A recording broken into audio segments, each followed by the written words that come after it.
تب ہی ترقی کر سکتا ہے جب ریاستیں ترقی یافتہ ہوں۔ انہوں نے کہا کہ صرف مضبوط اور معاشی طور پر متحرک ریاستیں ہی ہندوستان کو ایک مضبوط ملک بنا سکتی ہیں۔ میں ہندوستان کو ایک مضبوط اور ترقی یافتہ ملک بنانے کی ہماری اجتماعی کوششوں میں ریاستوں کے ساتھ امتیازی سلوک کرنے اور انہیں مساوی شراکت دار کے طور پر نہ ماننے کے مرکزی حکومت کے موجودہ موقف کے خلاف اس میٹنگ سے دور رہوں گا۔ دوسری طرف بہار کے وزیر اعلیٰ نتیش کمار نے بھی ہفتے کو نیتی آیوگ کی میٹنگ میں شرکت نہ کرنے کا فیصلہ کیا۔ نتیش کمار ایک ماہ میں دوسری بار وزیر اعظم نریندر مودی کے ساتھ ہونے والی میٹنگ میں شرکت نہیں کریں گے۔ کچھ دن پہلے ہی وزیر اعلیٰ نتیش کمار کو کورونا سے صحت یاب ہوئے ہیں۔ نتیش کمار نیتی آیوگ کی میٹنگ میں نائب وزیر اعلیٰ کو بھیجنا چاہتے تھے، لیکن انہیں بتایا گیا کہ اس میٹنگ میں صرف وزیر اعلیٰ ہی شرکت کر سکتے ہیں۔ گزشتہ ماہ وزیر اعلیٰ نتیش کمار نے اس وقت کے صدر رام ناتھ کووند کے لیے پی ایم مودی کی طرف سے دیے گئے عشائیہ اور صدر دروپدی مرمو کی حلف برداری کی تقریب میں بھی شرکت نہیں کی تھی۔ حالانکہ ذرائع نے بتایا ہے کہ وزیر اعلیٰ نتیش کمار کے ہر پیر کو منعقد ہونے والے جنتا دربار میں موجود ہونے کا امکان ہے۔ اہم بات یہ ہے کہ سی ایم نتیش کی طبیعت خراب ہونے کی وجہ سے جنتا دربار پروگرام کا انعقاد نہیں کیا جا رہا تھا۔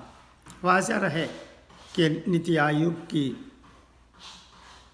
رینکنگ سے نتیش کمار ناراض رہتے ہیں۔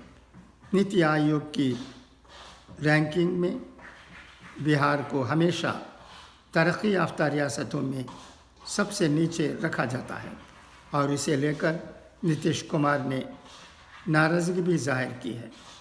نیتی آیوگ کا سب سے بڑا ادارہ گورننگ کونسل میں تمام وزرائے اعلیٰ، مرکز کے زیر انتظام خطوں کے لیفٹیننٹ گورنرز اور کئی مرکزی وزراء شامل ہیں۔ وزیر اعظم نیتی آیوگ کے چیئرمین ہیں۔ عام طور پر مکمل کونسل کا اجلاس ہر سال ہوتا ہے۔ گزشتہ سال 20 فروری کو مودی کی صدارت ممبئی انفورسمنٹ ڈائریکٹوریٹ کے حکام نے منی لانڈرنگ کے ایک مبینہ معاملے میں شیو سینا کے رکن پارلیمنٹ سنجے راؤت کی اہلیہ ورشا سے ہفتے کو پوچھ گچھ کی۔ راؤت کی ای ڈی ریمانڈ میں توسیع کے 2 دن بعد ای ڈی نے محترمہ ورشا کو پوچھ گچھ کے لیے سمن جاری کیا تھا۔ ممبئی میں منی لانڈرنگ کی روک تھام ایکٹ کی ایک خصوصی عدالت نے جمعرات کو راؤت کی ای ڈی ریمانڈ کی مدت 8 اگست تک بڑھا دی تھی۔ راشٹر سہارا کے روزانہ کے نظریہ کالم میں اپیندر رائے کہتے ہیں، نیا یوکرین نہ بن جائے تائیوان۔ چین کی بیان بازی سے ایسے اشارے دے رہی ہے جیسے وہ تائیوان کے معاملے میں ریت پر ایک لکشمن ریکھا کھینچ دینا چاہتا ہے جو امریکہ سمیت دنیا کو صاف صاف نظر آ جائے۔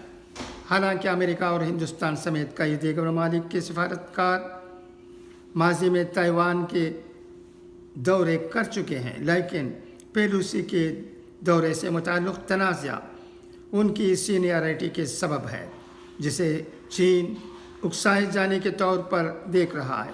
چین میں اگلے ماہ چائنا کمیونسٹ پارٹی کا بڑا جلسہ بھی ہونے والا ہے۔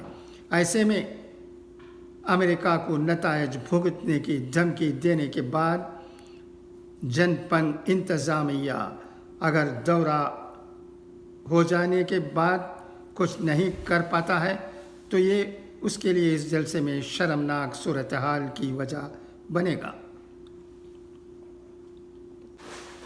نئی دہلی، متحدہ کسان مورچہ فوج میں بھرتی کے لیے مرکز کی اگنی پت اسکیم کے خلاف اتوار سے ملک گیر مہم شروع کرے گا۔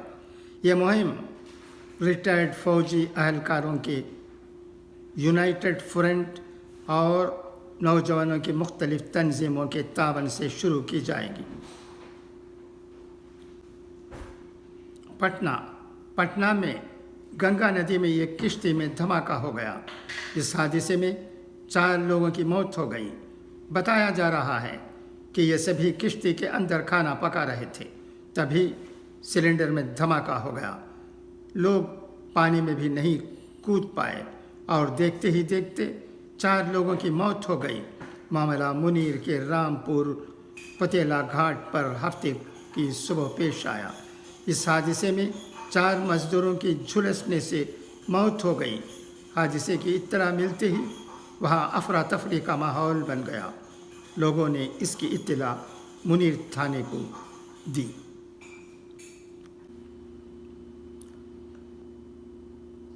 غازی پور، یو پی کی جیل میں بند مافیا مختار انصاری اور ان کی اہلیہ کی مشکلات میں اضافہ ہوتا جا رہا ہے۔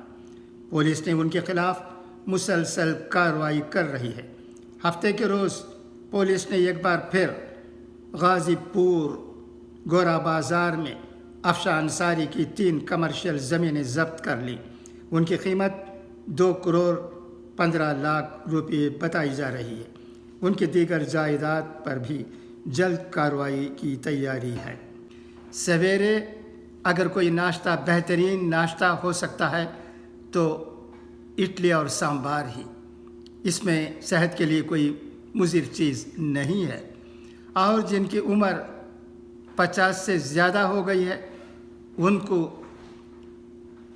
اشد ضرورت ہے کہ ویجیٹیرین بن جائیں، نان ویجیٹیرین فوڈ کو چھوڑ دیں۔ نئی دہلی، ملک کے کچھ حصوں میں کورونا وائرس انفیکشن کے معاملے میں اضافے کے درمیان مرکزی سرکار نے اسے روکنے کے لیے دہلی اور 6 دیگر ریاستوں کو خاطر خواہ جانچ یقینی بنانے، کووڈ کی مناسبت سے برتاؤ کو بڑھاوا دینے اور ٹیکہ کاری کی رفتار بڑھانے کے لیے کہا ہے۔ کیرانہ، آج بتاریخ 7 محرم کی نسبت سے ایک ماتمی جلوس علم امام بارگاہ قدس سے برآمد ہو کر چوک شہد ریان ہوتا ہوا امام بارگاہ کلام پر اختتام پذیر ہوا۔ اس موقع پر مدثر حسین حیدر اور ان کے ہم نواؤں نے مرثیہ خوانی کی، جبکہ کوثر زیدی، علی حیدر زیدی، آغاز حسین، راحت زیدی، سلطان حیدر، یاور زیدی وغیرہ نے نوحہ خوانی کی۔ امام بارگاہ قدس سے برآمد اس ماتمی جلوس میں محلہ خاج بخش، دادا غریب اللہ اور عزا خانہ علی حیدر علی زیدی سے بھی علم برآمد ہوا، جو چوک شہد ریان پر جلوس میں شامل ہوا۔ یہاں پر مختلف انجمنوں کے اراکین نوحہ خوانی اور سینہ کوبی کرتے ہوئے امام بارگاہ کلاں تک۔ قبل ازیں مولانا جاوید حسین نجفی نے عزا خانہ مرحوم سید محمد زیدی میں مجلس کو خطاب کرتے ہوئے غازی کربلا حضرت عباس کے بارے میں مفصل طور پر فضائل بیان کیے۔ انہوں نے کہا کہ حق و صداقت کی اس جنگ میں حسین رضی اللہ تعالیٰ عنہ اور ان کے 72 جان نثاروں نے دین حق کے نام پر اپنی قربانیاں دیں اور حضور اقدس صلی اللہ علیہ وسلم کے دین کی حفاظت کی۔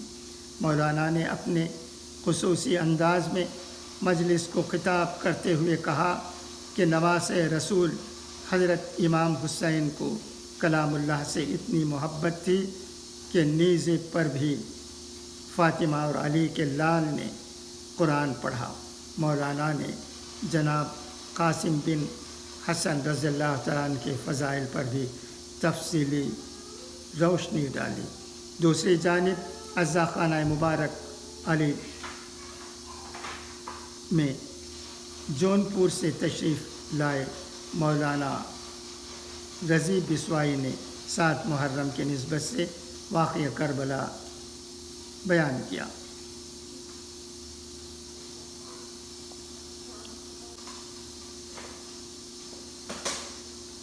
اچھا، تو اب اجازت چاہتا ہوں، انشاءاللہ پھر ملاقات ہوگی۔